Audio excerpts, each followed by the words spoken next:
இது ஒரு மகாபாரத கதை. நான் காமெடியா இருக்கா? முடிய மாட்டேங்கிறீங்க. போயிட்டு தான் இருக்கு.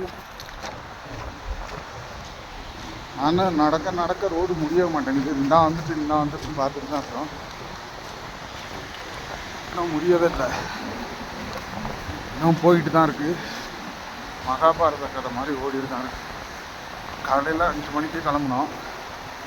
மணி 11 ஆக போகுது. நான் எங்கள் கேம்பு வந்துரும்னு பார்க்குறேன். இன்னும் வரல. 300 கிலோமீட்டர் ஆச்சு. நடந்துட்டு தான் இருக்கோம். இன்னும் முடிய மாட்டேங்குது.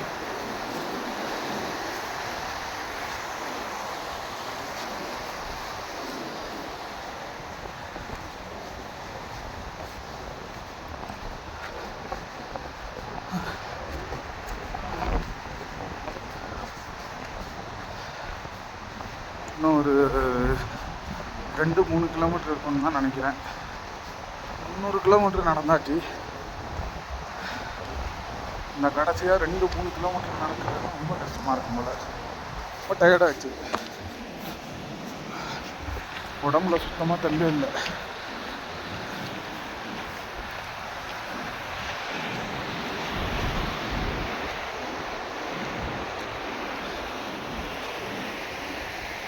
ஷூவெல்லாம் முட்டி காலெலாம் ரத்தமாகவே வந்துருச்சு. ஷூவை அவுத்து பார்த்தா தான் தெரியும் எப்படி இருக்குன்னு.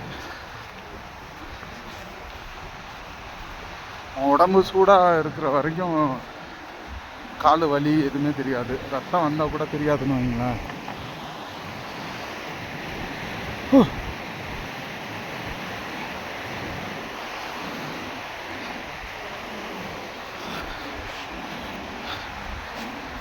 அதான் தெரியும். ஆக்சிஜன் வேறு ரொம்ப கம்மியாக இருக்குது. நம்ம சிவில் ஆளுங்கள்லாம் சும்மா நடக்கிறது ரொம்ப கஷ்டம். நான் இங்கே வந்து குறைஞ்சது ஒரு 1.5 மாதம் ஆயிடுச்சு. அதனால் ஓரளவுக்கு ஹேபிட் ஆகிடுச்சு. இந்த மாதிரி நதி, இந்த மாதிரி நான் பார்க்குறீங்களா மேலே, அதுக்கு பக்கத்துலேயும் வந்து சைனா தான். அங்கே கிளம்பி 3 நாள் ஆகுது. ஒவ்வொரு 100 கிலோமீட்டருக்கும் ஒவ்வொரு இடத்துல வந்து டென்ட் போட்டு ஸ்டே பண்ணிட்டுருக்கோம். இன்றைக்கி தான் கடைசி நாள். இன்னொரு 2-3 கிலோமீட்டர் தான் இருக்குது. இருந்தாலும் ரொம்ப கஷ்டமாக தான் இருக்குது. வழியை பாருங்கள், எவ்வளோ கல் இதுமாக இருக்குது.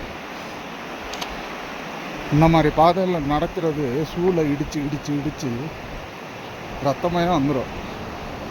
ஆனால் அது நம்ம இப்போ நடக்கிற வரையும் தெரியாது. எப்போ நம்ம போய் கேம்பில் சேர்ந்து ஷூவை ஓப்பன் பண்ணுறோமோ அப்போ தான் தெரியும்.